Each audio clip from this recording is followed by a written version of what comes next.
Good day around the world, everybody. I'm John Ellis, and this is We the People. Tonight, We the People meet Michael Eisen. He is an independent candidate running for California's U.S. Senate against Dianne Feinstein, which is good. He's a scientist, too. I put this card up before we started. It's my mistake. But we have a scientist running for a position of power in California, and I think that's very exciting. This is our first scientist we've ever interviewed on We the People, as far as I know. So we're going to meet Michael in just a second, but I just want to remind everybody that we have the lovely Laura Livengood with us. Say hi, Laura. Wednesday, my second favorite night of the week. Wednesday. Yeah, sorry, they missed your hello because I had you muted. But anyway, That's my life. It's me. Tell everybody what you do and what we're going to do here. This is an engagement broadcast. And Laura is going to take your questions, right? Excellent. So, hi. Thanks Hi for there. having me. Hang on, Michael. We're almost there. I lost Laura there. All right, everybody. I went Let's with try it again. Yeah, no, I went with a weird intro. Good evening, everybody. We've got Michael with us. Here he is. I'm too excited about this. Thank you for joining us on We the People, Michael. Thank you for having me. All right. So we got the exciting stuff out of the way. I'm excited. Laura's excited. This is an engagement broadcast. We're going to be taking your questions 3 times during the show. The first thing I want to talk to you about, Michael, is why you decided to run. You're a teacher. You've got a lot going on. What made you decide to run for office? Several things. The most immediate inspiration was watching the hearings for the cabinet appointees in the new Trump administration, and especially the ones who had something to do with science. And, we have a whole host of issues that are critical to the country, the economy, to the health of our planet, to the health of our people, that are fundamentally issues of science and technology. And we have, a number of cabinet appointees, Department of Energy, Department of Health and Human Services, Interior, that deal with scientific issues every day. And so I was, of course, interested in the hearings into these new cabinet appointees. And so I watched them pretty closely.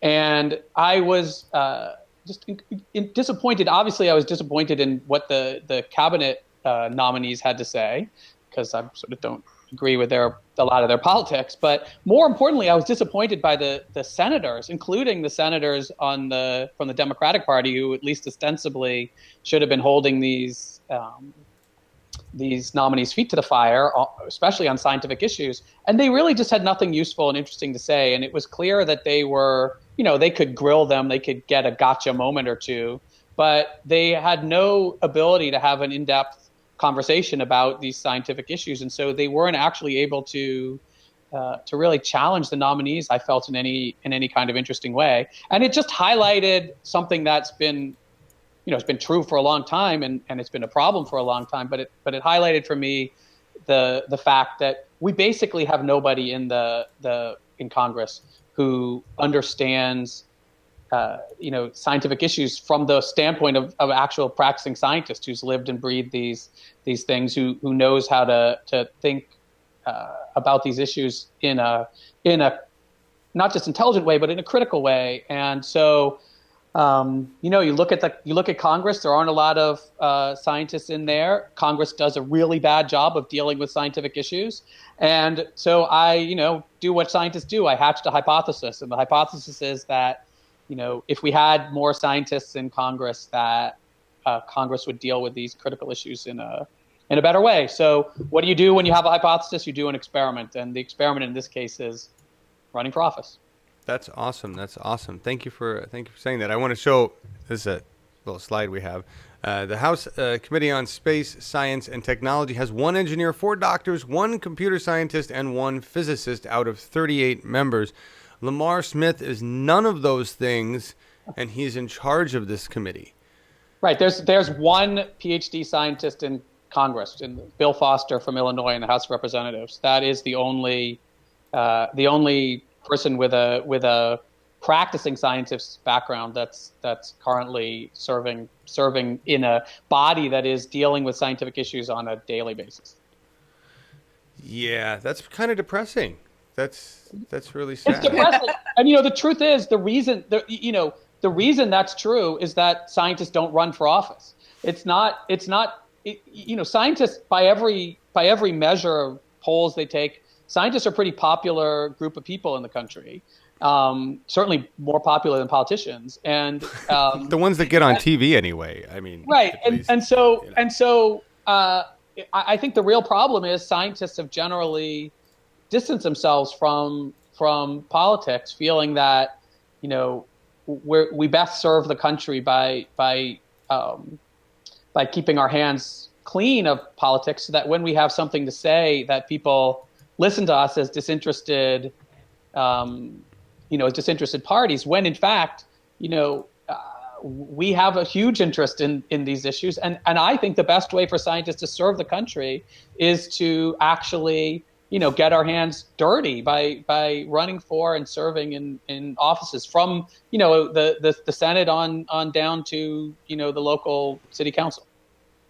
Yeah, so that's exactly. And we're looking at this slide here. The Senate subcommittee that deals with science has no one with formal training in the field. Together, they oversee some of the agencies that spend the U.S. has $130 billion in research and budget development.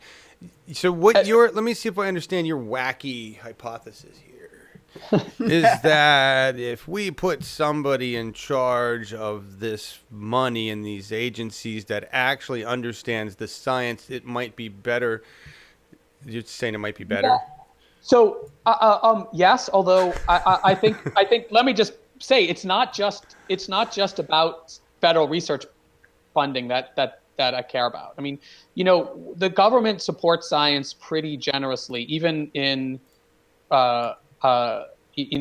even in administrations that seem to be less supportive of science. The bigger issues are not are we gonna spend $30 billion or $35 billion at the NIH. The issue is, are we going to deal with things like climate change, food policy, the economy, the things that people really care about in a practical way? And are we gonna actually try to understand what's actually happening in the world and base our political decisions on that? So yes, it's important to have people who are gonna properly support scientific research and recognize its role in people's health and the economy. But even more importantly, I think we have to have when Congress is dealing with issues that are basically issues of science and technology, not in terms of funding, but in terms of things like, what are we going to do about the changing climate?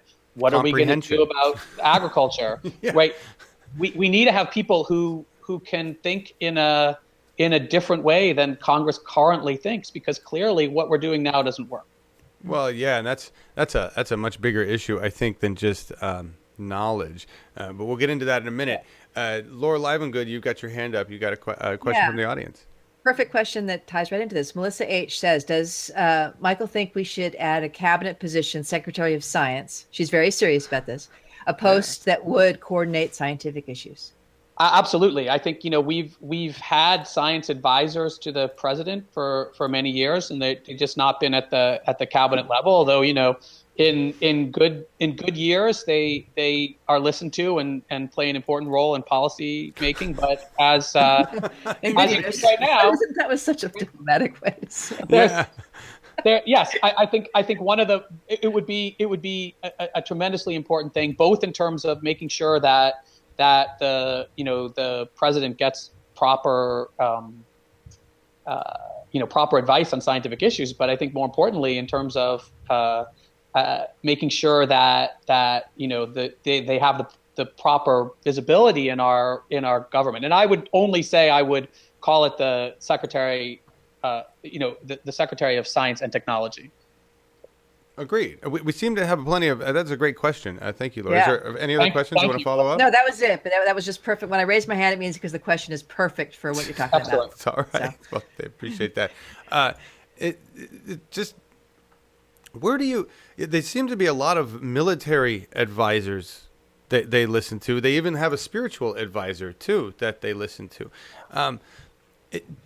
Putting you in office, boom, there you go. Do you think that's gonna What else needs to happen is where I'm going here. It seems to me like we have deeper issues within our government where they're all taking money from different interests that don't care about science or don't care about the environment at this point. How would you address those? Right.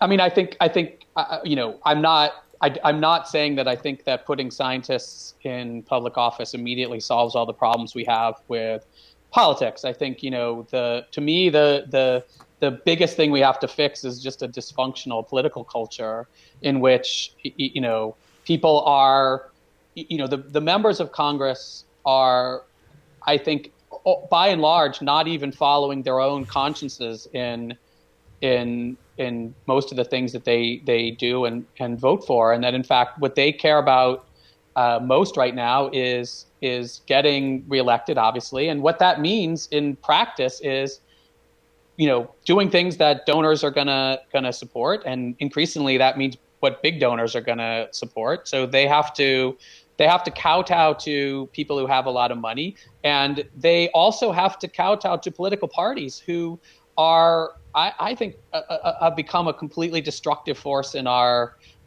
polity. You know, people, the fact that people vote, that so many votes in Congress are along party lines, means that people are following the interests of their party more than they are following their own personal consciences. Because I just don't believe that every issue ultimately divides in, say, the Senate 52-48 or 51-49 or right. That it's yeah. I think that you know, if we want to fix our politics, we have to have, first of all, we have to have people in Congress who are not beholden to political parties, and that's why I'm running as an independent, and I think everybody should run as an independent, because if you really want to represent your constituents and do the right thing, you shouldn't be beholden to a party that is more interested in its national, you know, its national success than they are in the particular interests of voters in an individual district. All right, let's talk about that for a second. I'm going to interrupt you and talk about be running as an independent in California, because you're facing a giant D, a very, very giant D with a lot of money. Yep. Right? Not just a giant Diane, but a giant Democratic Party. Right? She's got a lot of money. California is a perfect place to do this because of the way that our primaries are set up. I think, you know, the reason that that we enacted these nonpartisan primaries was specifically to avoid having political parties determine who the voters can vote for. And so I think in a you know, 20 years ago, it would have been impossible to run for the Senate in California against an incumbent Democrat as an independent. I think the only effective strategy you would have had was to unseat them in the primary, which is incredibly difficult, right? Or to run as a Republican or as a third party, which is in California these days is you know, is crazy. So right. So we've set up a system that is designed to allow independents to run and to have a chance to be successful against incumbent, you know, party-backed candidate. And that's not to say it's easy, but you're not running against a party establishment in California. They can have a big effect on you, but you know, I think we saw this in the Democratic primary for president, right? You don't want the party picking who's going to be the nominee. And California, I think, you know, one of the important things it's done in the last decade is set up a political system that disempowers political parties in the selection of candidates. Again, I don't think that automatically makes me the favorite, but I think California is the perfect place to run as an independent. Well, I mean, that's a good rationale. You know more about what's going on. I mean, California had a massive progressive sweep, and they took a lot of seats with a lot of Bernie-crats. So you are in a good spot, power-wise, to run this as an independent, because people, I think, aren't afraid of what that means anymore. It's right? also a state. It's also a state that I think is not as tied into political parties as a lot of other states are. I think California voters are much more independent-minded.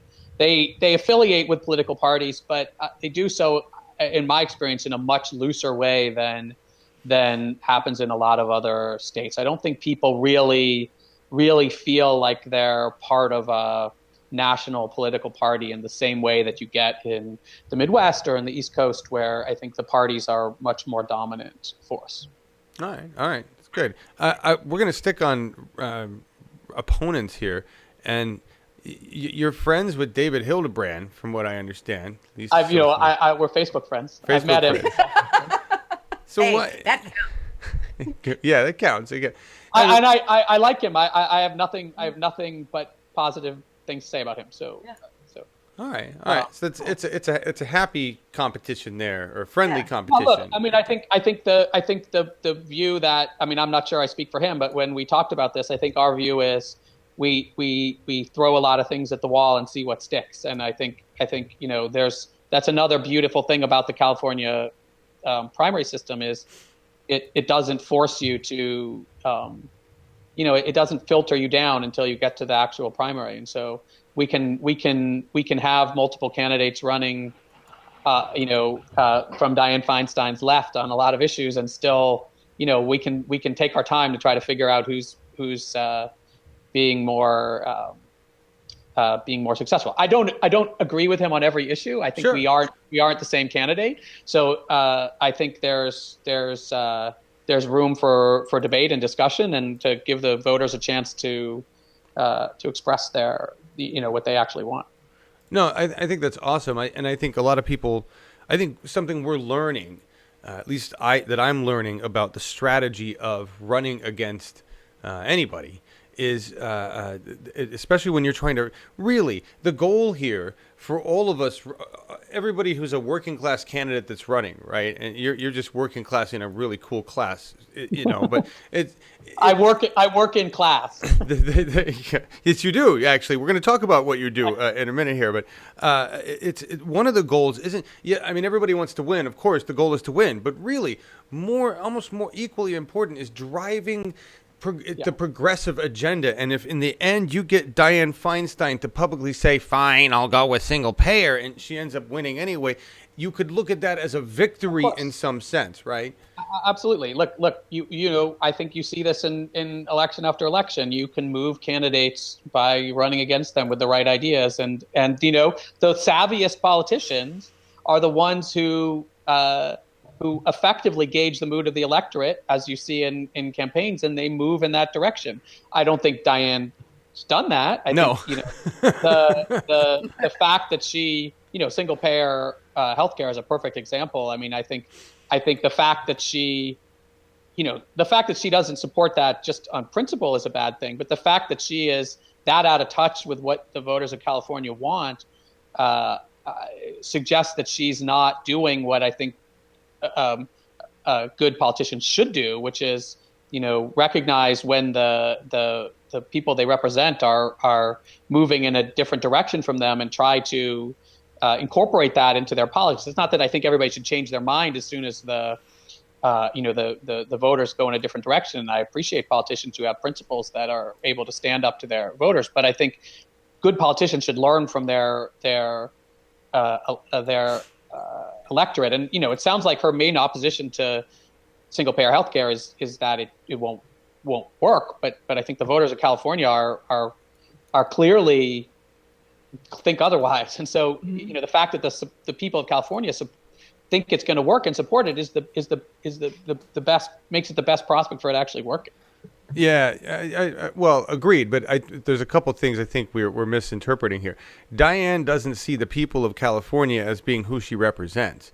If you look at who she takes money from, she sees a lot of insurance companies and healthcare industry people. That's who she represents. And so what she sees, she doesn't have like a really good explanation. She says she thinks it means it's takeover of government of all healthcare, which, yeah, it kind of does mean that. But she makes it sound like it's a. I mean, look, I'll say two things about that. First of all, my father was in the military, and I grew up with military healthcare, government-run healthcare, and it was the best healthcare I ever had in my life. The doctors were fabulous. They They were, well trained and well organized, and they were rational in what kind of things they did and didn't do. So I think, first of all, the notion that we can't have an effective government-run healthcare system in this country is nuts. But I will say, I also interact with the government in a lot of areas where it does a really terrible job, and I am sympathetic to the notion that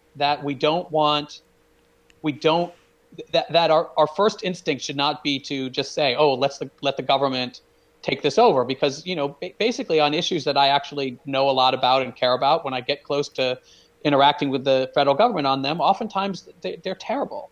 And so I understand the instinct to avoid handing the reins of something over to the government. However, I think in this case, by far, our overriding interest should be how do we get healthcare into the hands of every person in the country, and how do we make it so that it's no longer part of your employment? This is bad for people, and it's bad for business to have to put into the hands of every company the requirement to provide healthcare to their employees. What we need to do is say, it's our governing principle that everybody in the country has access to healthcare, and if they can't afford it, it should be provided for free by the government. And I'm open to any other ideas people have for how to do that. But at the moment, the only path that seems viable for accomplishing this is for the government to fully fund and in many cases run our healthcare system. If someone has a better idea that's going to actually work, that doesn't leave 40 million people uninsured, I think I and everybody else would listen to it. But so long as we don't have that idea, shying away from something that will actually work, that is providing everybody, Medicare or access through some other either government-funded or government-run system, it accomplishes what we want to do. And the fact that any politician in this country doesn't support that is nuts. It absolutely is, and it's a very touchy issue for us here at this channel, because we just lost a reporter, Scott Glindez. He died at age 52 from kidney failure because his insurance company, which he was under in some kind of Obamacare plan or an insurance plan, refused to cover a kidney, but they'd cover dialysis sometimes. Yeah, I mean the way the idea that people would who've experienced healthcare provided by insurance companies would then say, oh, well, I don't want the government to run it. The people we don't want running our healthcare are insurance companies. And anything we can do to cut them out of the loop is going to be good for people's health. And so I think that obviously we need to have a healthy discussion and think carefully about the issues. It's not, obviously it's like 1/5 of our economy. You can't just do it willy-nilly. But I think we need to just start with the principle, which I hope, obviously not everybody agrees with, but I think everybody should agree with, that everybody gets healthcare in this country. Yeah. And then we figure out how to do it. And I'll add one other thing about this, which is, one of the things Feinstein and other people have said is that we can't afford it. That is capitulating to a right-wing view of our government that is just totally bogus, right? The government has the capacity to spend money to provide everybody healthcare. The idea that everybody gets all obsessed about balanced budgets and everything, but the reason that you want to have revenue matched to spending is not because we have to balance our checkbook every year. It's because if you don't have them matched, the economy starts to overheat and you have inflation. So what has to happen in general is you have to tax people enough to make up for the overheating of the economy that comes from government spending. However, on something like healthcare, where we're already as an economy spending way, way, way more than the government would have to spend to provide it to everybody, the risks of overheating the economy through that kind of spending are much, much, much, much less. And I think the basic rationale from people who pretend that they support universal health care, but say that we can't afford it, is just fundamentally flawed and shows that they don't actually understand or think about how government works and what it means to actually for the government to fund something. Well, and in the same moment, those same people will turn around and sign $700 billion for defense, or another 80 billion, or another. It doesn't matter. Right. However, whenever defense needs money, they write a bigger check than they ask for. Right. So we clearly have enough money, and everybody appreciates that the government can spend what it thinks it needs to spend in order to provide the things that the people of this country need, whether that's defense or healthcare or support for agriculture and other things. The government can and should spend money to support those things when it sees a role for increased spending in providing that. It then has to make sure that the spending the government engages in doesn't cause the economy to spiral out of control, and it does that by taxation. But the point is that different types of spending result in have different effects on the economy, and spending hundreds of billions of dollars on healthcare is different than spending hundreds of billions of dollars on infrastructure or hundreds of billions of dollars on the military. And the current way that people think about this, with just thinking it like a checkbook, is it's derided by economists, and yet it's kind of accepted by the vast majority of people in Congress. Yeah, well, that's there's underlying reasons for that. Great discussion. I was interrupted, but I was thinking a while back somebody had mentioned your shirt, and I want to talk about what you do. and they said, "Is that an AC/DC shirt?" And I'm like, "No, it's not. I bet it has something to do with it." I'll put it into frame a second. Yeah. Yeah, here we go. There we go. So explain your shirt, sir. So my shirt, it's a CC BY. It's a reference to Creative Commons. I guess this is a chance for me to talk about one of the, I am a practicing scientist. I've run a lab for close to 20 years at UC Berkeley, but I've spent just as long trying to fight for better access to the scientific literature and to the results of science.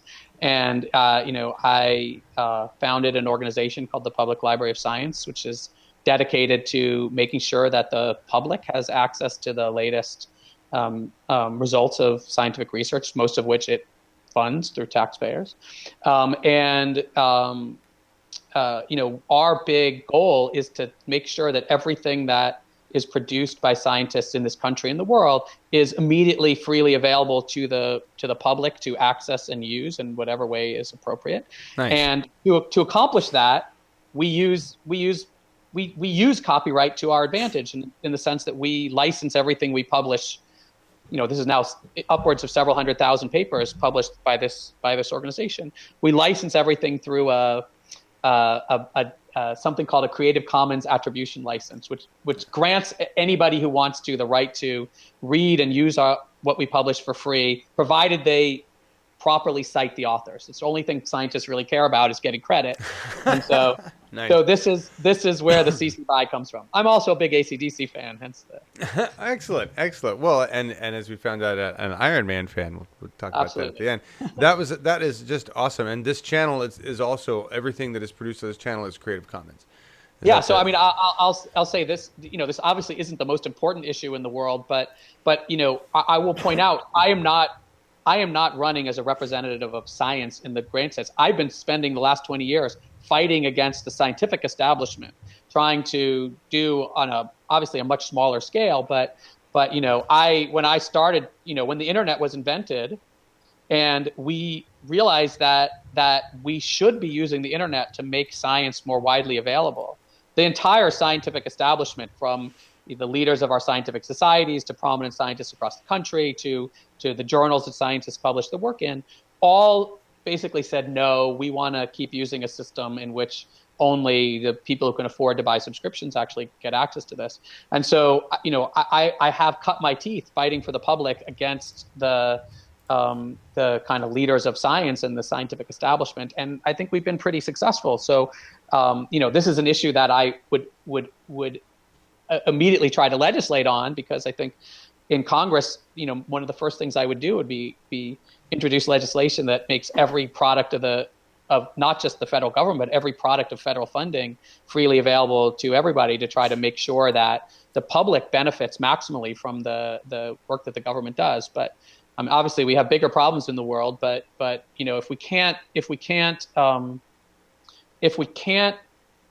have the stuff that scientists do on a day-to-day basis available to the public, why should the public listen to scientists? Like, I think it's critically important that science learn to interact with the public in a more productive manner. And so this is something I've been working on for 20 years. And I think it's one of the reasons why people should vote for me, because I'm not just a scientist who's been toiling away in my labs and not thinking about the public at all. For my whole scientific career, I've been working to try to make science work better for the public, and now I want to make politics work better for the public. That's well said, and you really nailed into the topic that I wanted to go to, which was just talking about representation. This is what we need. You nailed it. Scientists need to be more public facing. They need to interact with the public, because right now the public gets bobbleheads on TV and politicians, both of which seem psychopathic, and they drive the narrative. And once we have scientists in government office, scientists showing up on TV, you guys can control that narrative, and then that's powerful. And look, I think the scientific community has to take a lot of responsibility for the poor reflection of science in the world today. I mean, the scientific community, and by that I mostly mean the leaders of science, but also prominent scientists across the world. They don't prioritize communicating science to the public. They don't prioritize doing things in the public interest in what they do in the day-to-day functioning of science. Right. And so if a scientist can't be bothered to make their work available to the public, why would the public listen to what they have to say when it comes to political issues? And so I think, step number one for the scientific community is to fix our own shop, and to start prioritizing the public. So I'm not going to be in Congress being like, rah, rah, everything science does is great, we should give them more money. I am going to be as much of a pain in the ass to the scientific community as I hope to be to the Republican Party. That's fantastic. I think that's necessary, because there's an impression amongst, I don't know what class to call it, amongst group of people, working class, whatever. I feel like academia and the academia world is just this kind of snooty, stuck up, little bubble to itself that what is there. And the interesting thing about that is they're right. The institutions of academia are like that. Yes. The people in academia aren't. Some are, but mostly not. Most of the Right. people go into science and other academic disciplines because they're curious about the world. They want to create new knowledge. But we allow institutions like, look, the University of California is like the most bureaucratic, impersonal nightmare of an institution on the planet. And the fact is, we allow our institutions to function in this really bad way that is off-putting to the public, and not what's more, it should be off-putting to the public. And we can't just complain that the public doesn't like us. We have to try to learn something from the fact that the public thinks that academia is a elitist nightmare, and it's not a reflection of the goals and motivation of the people pursuing their own academic careers. It's really a reflection of these horrible institutions and practices that we've allowed to persist. Well, and I'll even go one step farther and say it's a when capitalism drives your everything, your education system, your health system, everything, then you start to separate. And I personally believe we have a very undereducated, under-nurtured populace, because we've made education not a priority in this country, and so scientists are even more scary at this point, right? Yeah. I mean, look, we have turned education into in many ways into a tool for rich people to continue to be rich, yeah, and to make their kids rich too.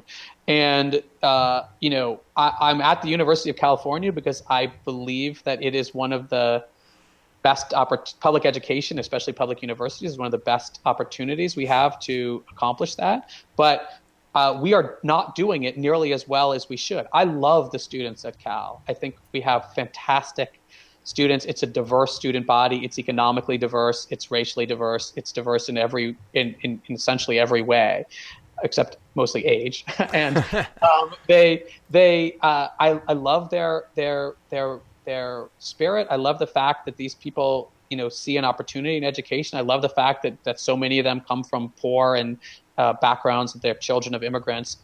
But we used to have much more of an opportunity for people like that. And so, I want to see public education strengthened, and I believe really deeply in its mission. But you're right, we are not doing it. We've turned even the University of California into a business, and it doesn't even function like a good business.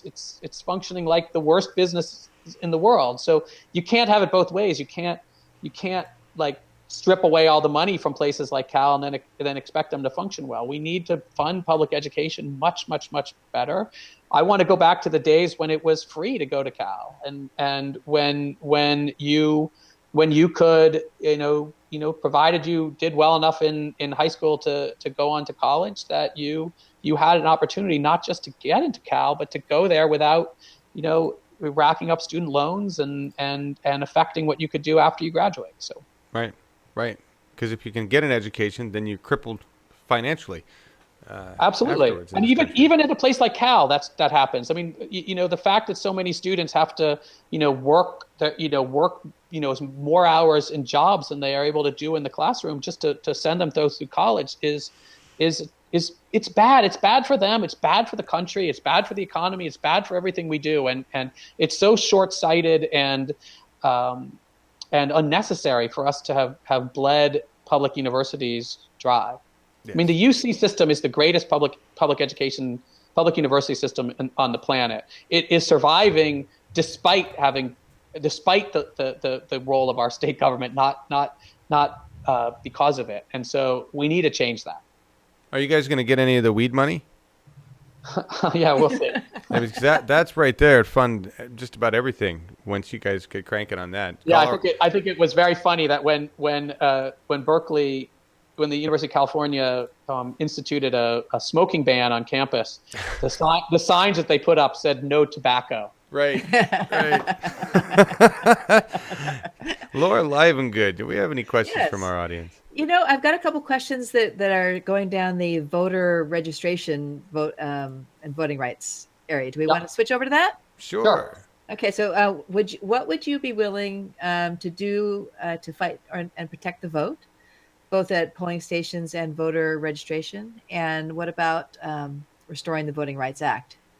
Look, I think we absolutely need to restore the Voting Rights Act. We need to modernize it to try to deal with the new forms of voter suppression that are taking place, right? I think the Voting Rights Act, when it was initiated, was dealing with a world in which people had to pay poll taxes and pass literacy tests, and now the people who benefit from suppressing the vote have come up with new tactics. So I think first of all, everybody should be automatically registered to vote whenever they interact with the government in any way. I think we should do absolutely everything in our power to guarantee people's right to vote, including legislating against the forms of voter suppression that take place left and right. And I think we know what people are doing these days. But I would go even further that we need to mandate that there be early voting, so that people who can't take off work on a Tuesday can have an opportunity to vote. I think we should move election day to an election week, where you have across the country, everybody has an opportunity to vote on the weekend or whatever days that they can find the time. I think we should move to more mail balloting, like you guys do up in Oregon, right? So I think our government policy with respect to elections needs to be based on the idea that we want to make it as easy to vote as we possibly can, and to make sure that people can't abuse the system to try to selectively deny people the right to vote, either by how they place polling stations, how they time early voting, how they create new requirements for people to show up with IDs, and all those things, which we all know are designed to deny poor and minority voters the opportunity to participate in our democracy. You don't think it's to prevent voter fraud? Yeah, it's all to prevent the 31 documented cases of voter fraud from happening next year. Election fraud, more. Yeah, election fraud. One sorry. case is too many. Yeah. That's it's a lot. No, few voter fraud, lots of election fraud. It's exactly. I mean, it's completely ridiculous, right? The idea that it's okay for a political party to selectively deny people the right to vote, but somehow it's a tragedy if someone is registered in where they go to college and where they grew up, and just simply because they didn't go through the all the paperwork to figure it all out. And there's so many studies that show that voter fraud is it's close to non-existent as we can measure, and yet it's like, and we all know it's bogus, right? Nobody's interested in voter fraud. They're interested in suppressing the vote. So. Well, I mean, and just to that point, we all know that most of the issues that we're dealing with here, they are well aware of the rational, the logic there. It's that they're taking money. I mean, really, in a lot of these things, I'm sure they go home and they're like, Jesus, I had to lie again. Thank God I got that money from whoever. Most people come up with rationalizations for everything they do, but it's the human mind is powerful at rationalizing one's bad actions. But I think it's partly that they're taking money, and partly that it's an effective strategy. Let's be honest, right? The Republicans have succeeded in strengthening their hand in politics by manipulating the vote, by denying people the right to vote. And so until we acknowledge that this is not that they just don't understand the effects of what they're doing, or that they're not acting in the best interest. They're doing it because it works. And Sure. the only way to strike back against that is to retake political power and make it difficult for them to do it. And right. That's why the primary focus has to be on electing people who disagree with this strategy and don't benefit from it. And right. That's where we are. Like a Bernie cred. And I just want to back up, because you said the Republican Party got really good, but truth is the Democratic Party got really good at it too, especially in the 2016 primary. How do you feel about what all went down there? Was it rigged? And would Hillary have made a decent president anyway? I'm just going to go with both of those. Sure. I mean, I think it's quite clear that the Democratic Party had wanted Hillary to be elected, and they just like they do in almost every election, they exist. The party exists to pick candidates. They don't exist to have a free and fair election amongst their members. Right. I think this should not be news to anybody. Bernie was not the first person to be affected by it, and I think it's been true as long as I can remember. And I think whether it actually flipped the results of the election or not, we'll never know. Right. But clearly the party acted to favor Hillary over Bernie, and that to me is just evidence not for fixing the party, but why we shouldn't have parties at all. It's always going to be the case that when you empower a bunch of people to run a big political machine, that they're going to manipulate it to accomplish what they want to accomplish.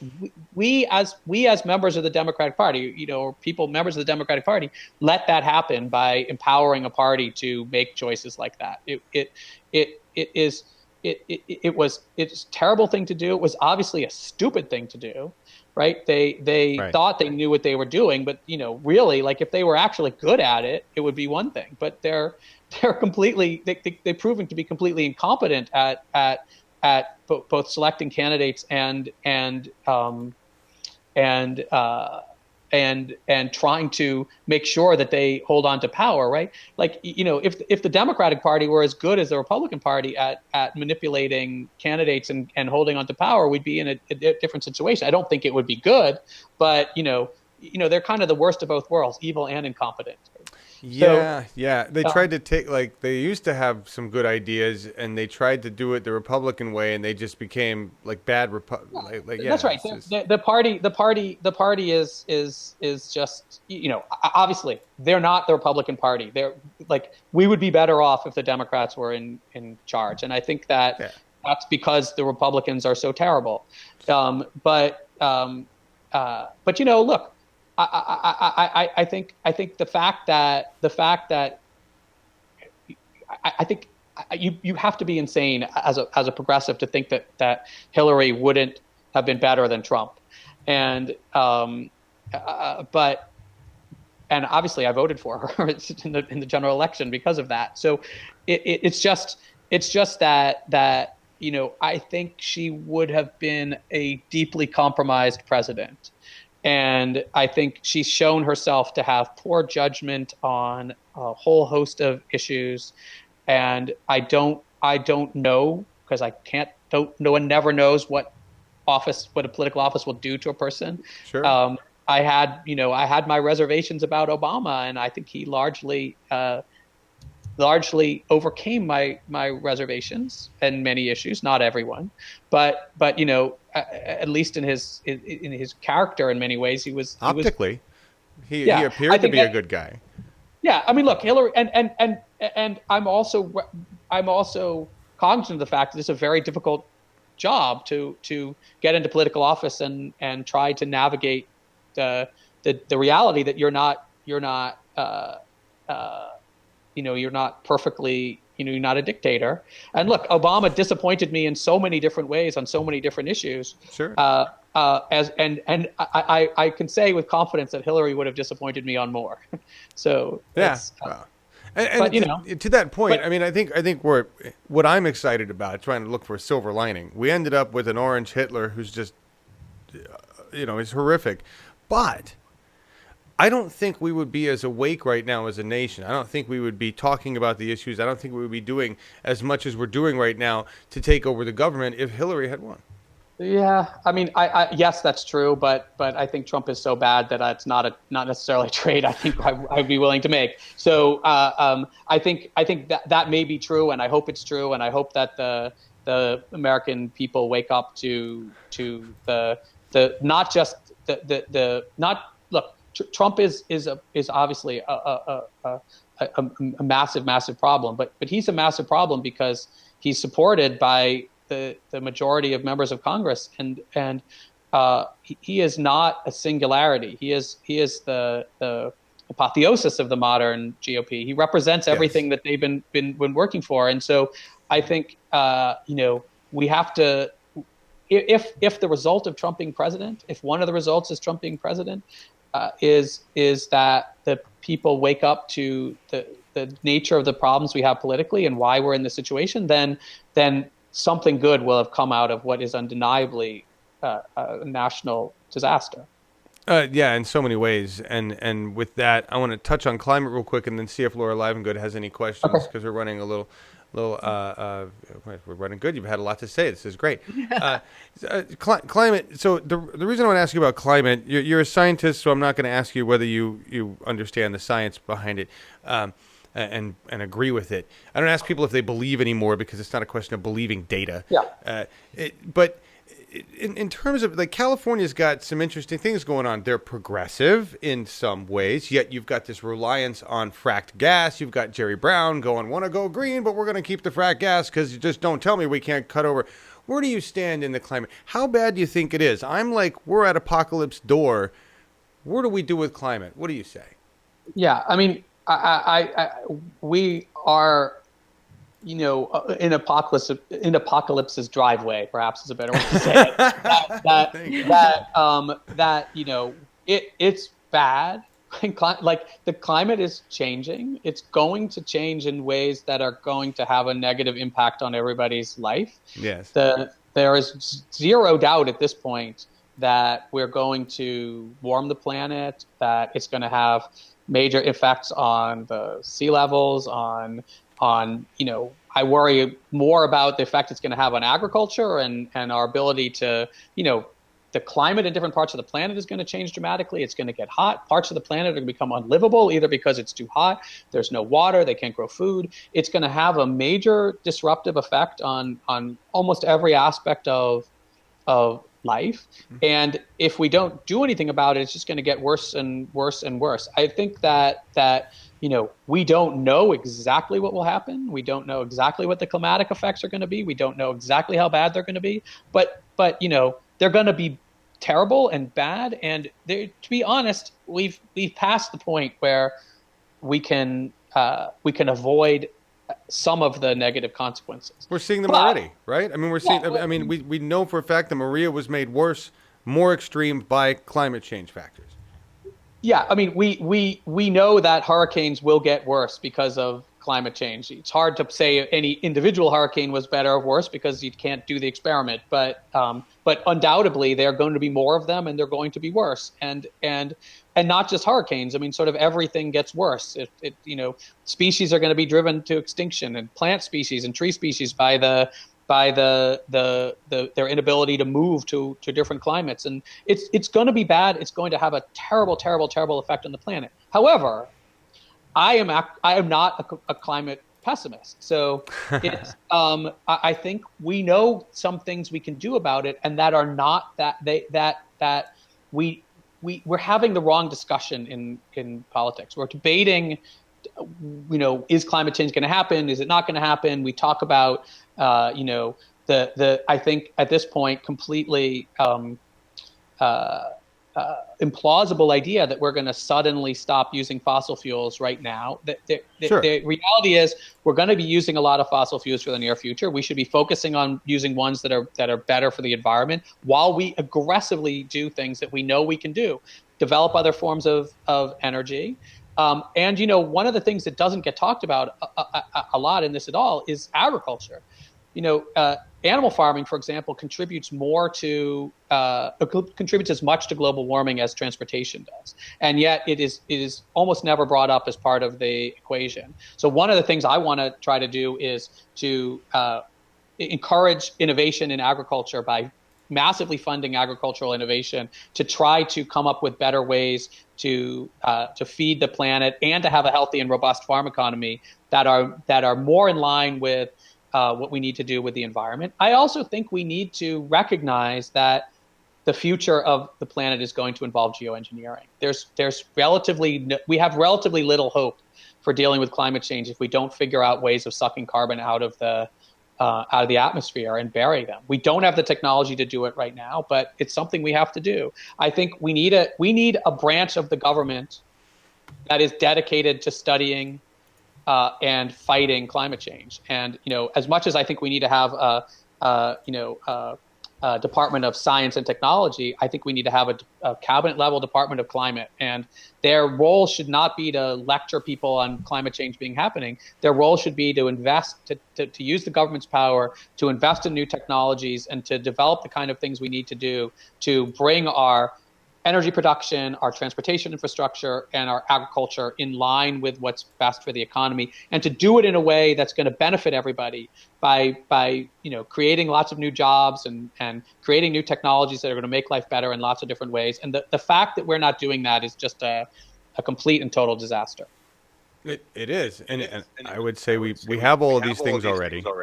Yeah, I mean, look, and this is going to involve things that people don't necessarily want to talk about. I mean, as a kid, I cut my teeth as a 6 and 7 year old going to anti-nuclear protests. But I think we need to be really serious about new forms of nuclear power. I think we need to treat climate change as the biggest problem we're facing as a country and an economy and as a planet, and recognize that some of the things that we don't like on a narrow level are necessary to engage in as part of a solution to climate change.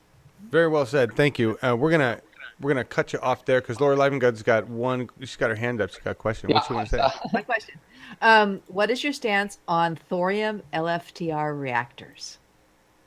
To be honest, I'm not an expert on them. So I have, as a scientist, I hate to comment on things I don't know well enough to comment on. I will say that there are a lot of very smart scientists who recognize that the current generation of nuclear power plants are obsolete and not what we should be doing, but that are developing lots of interesting new ways that are at least ostensibly safer than the current breed of nuclear reactors. And so I think we need to be a little careful. Obviously, nuclear power is not something you want to screw around with, but I think we have to recognize that in things like if we don't at least pursue these opportunities, we're dooming ourselves to suffering the worst consequences of climate change.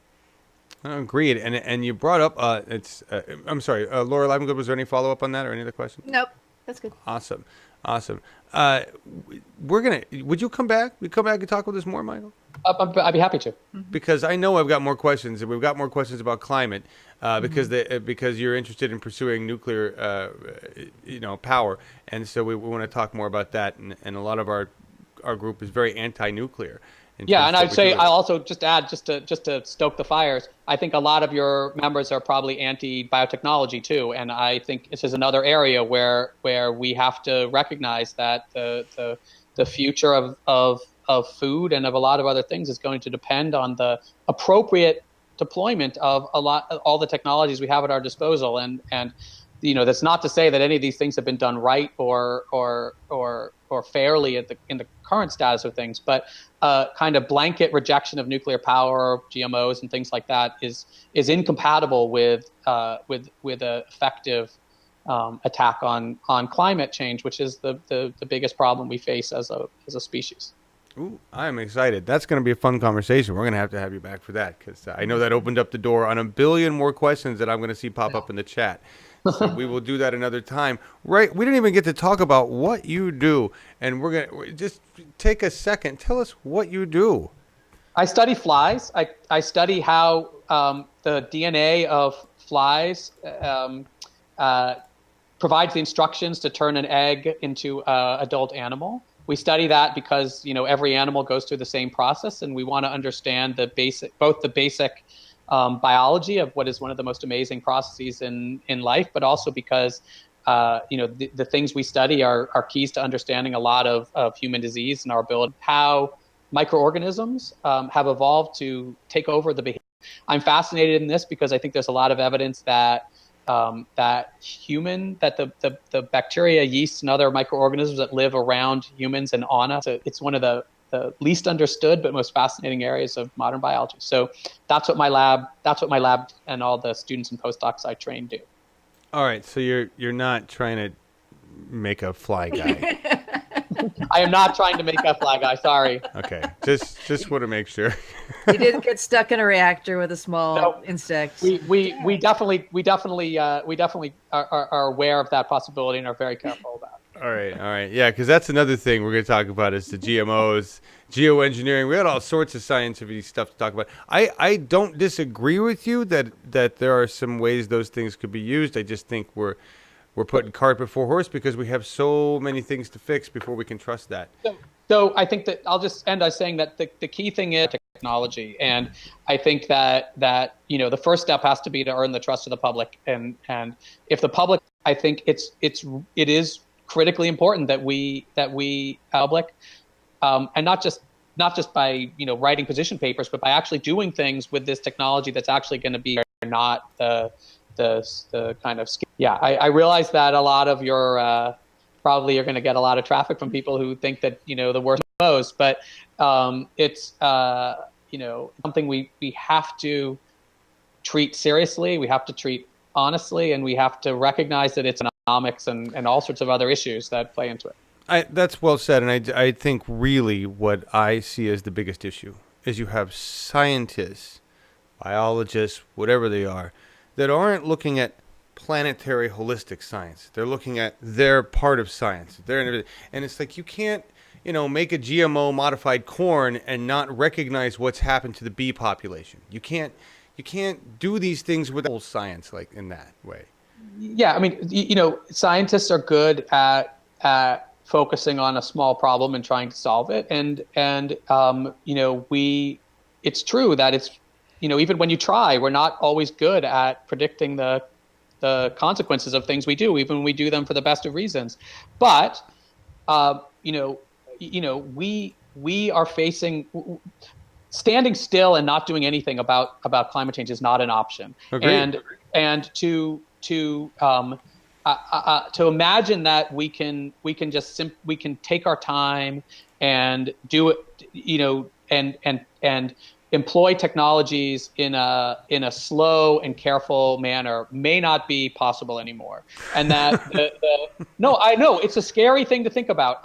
Every time we introduce a new product into the market or new types of products, we're doing an experiment, and sometimes experiments don't turn out the way that we thought they would, especially when you're dealing with things that are as complicated as around making their own decisions and a planet whose ecology and dynamics we don't fully understand. It's undoubtedly true that those are experiments and we don't know what's going to happen when we do them. However, we're doing the biggest experiment humans have ever engaged in by pumping carbon dioxide and methane into the atmosphere. We know that it's going to end poorly if we don't do something about it. And my main point is we need to have every possible technology and every tool in our arsenal on the table, and we need to employ them in as careful and as thoughtful a way as possible. But to automatically tie our hands and say we're not going in this direction because people are afraid of it is the wrong approach. All right. Well, strong words, and you've got science to back it in some ways. We'll talk more about that. I really appreciate it. I want you to tell why they should vote for you, and then we're going to talk about your song. They should vote for me because we are a country that where our greatest political decisions involve science and technology, in either because they're directly about science and technology or that the solutions to these problems are going to involve science and technology. And the fact that we don't have people who understand the science and technology in any reasonable way and understand how these technologies are developed and how they're deployed is just dangerous and terrible for our country. And I think we would benefit tremendously if we had more people with a science and technology background in office. And in particular, they should want to elect people like me who don't just come at this from I think science is great and everything science does should be accepted and is wonderful, but rather somebody who has a long track record of fighting within science for the interests of the public, and that I am not just should we have more scientists in public life, we should have more scientists like me who've been outspoken and willing to stand up for the interests of the people of California and of the country, in everything they do. So vote for me. I will be the best senator you've ever had. Outstanding. Really appreciate you being here, Michael. Thank you so much for your time. Thank you very much for having me. Yeah, and we will definitely call you to have you back because we're going to do a lot of fun stuff with California. Maybe we'll have you and David on to talk about issues and invite Diane. I would love to talk to both of them. Excellent. We'll see if Diane That's a can great idea. come on. Laura Livengood, thank you as always for moderating the conversation today. You are quite welcome. Thank you very much for having me. Great team. You're well. You'll come back again. Yes. I look forward to talking to you again anytime. All right, and so now before we go, I'm going to show everybody this picture. This is a quote. All right. Well done, whoever did that. Yeah, that was I'm not gonna remember who it was. I think it was Jim. This is I've always imagined my entrance music if I were a baseball player would have been Black Sabbath's Iron Man, since Eisen means iron, and it's a great song. It is. So you when you win, you're gonna use this song as your intro? I promise that I will use this song as my entrance music to the Senate. I love it. And that's fantastic. And thank you so much for being on. It's been a pleasure to have you, Michael. Thanks for having me. Good night, everybody. Good night. We have We the People next Monday everybody. And next Wednesday, let me look at the sheet where we got Laura live and good. It Amy is Malella is next Monday, and she's in Nevada, and Sarah Smith in Washington is next Wednesday. Well, Both thank you. running for There we Senate. go. Thank you so much. Here we go, everybody. And remember, this is in memory tonight, and for quite some time, we're going to be remembering Scott.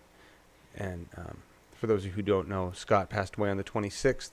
He chose to end dialysis and end his life. And he was without, he had insurance, but his insurance company would not pay for his kidney. They decided that Scott's life at 52 was not worth replacing a kidney. And we need to change that. We shouldn't even have, that shouldn't even be an option for an insurance company. Shouldn't even be an option. Scott should be alive today. And if he lived in another country, he'd be alive. Germany, he'd be alive. Switzerland, he'd be alive. UK, he'd be alive. Australia, he'd be alive. France, he'd be alive. Many, many other countries. But here, he's dead at 52. We need to help elect people like Michael Eisen so that we can change the way our country runs. Do what you can to support Michael. He's got a website. All the links are in the description of this video. Please go there. Support, donate, volunteer. If you're in California, do what you can. This is what we have to do to take back our country. Thank you all for being here on We the People. We will see you next, we'll see you Saturday if you're here on the channel. Yes. Wink. Bye, everybody.